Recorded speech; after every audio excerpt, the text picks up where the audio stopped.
That brings me to a story about 3 weeks ago. John and I were just chit-chatting after kind of a long day. It was about 7 o'clock in the evening, and our waiter comes up and asks us if we're ready to order. And the young man looks over, and John has an embroidered shirt that says Montana Correctional Enterprises on it. And the young man that was our waitstaff, he looks at us and he says, "Do you guys work at Montana State Prison?" And John nods his head and he says, yeah, we work for Montana Correctional Enterprises. And the young man goes on to tell us that he'd actually had a residency at MSP. In other words, he was in prison for a number of years. His name was Jason. And he didn't have to tell us that he'd spent time in jail, or I should say in prison, excuse me. But he wanted to. And he wanted to because he was proud of the progress that he made. And he went on to tell us that, I haven't mentioned this term yet, recidivism. Recidivism is essentially failure rate for those that offend.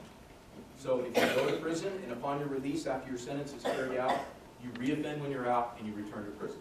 So essentially it's failure rate. I bring that up because he actually used that word himself in speaking to us as we were eating dinner. But anyway, he said that recidivism is a thing. His words, not mine.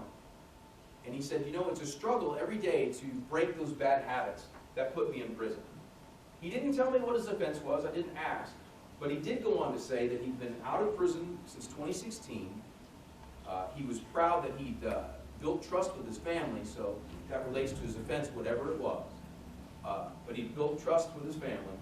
He had saved money, and he was waiting tables at Applebee's.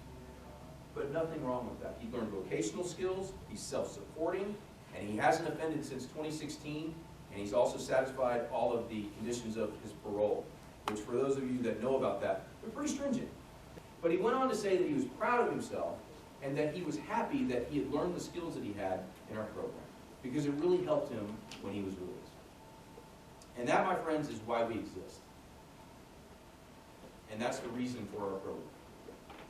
And Jason was kind enough to share a story with us, and you know, as I go along, I mean, if we could find 20 more Jasons like that, then we're doing the job that we've set out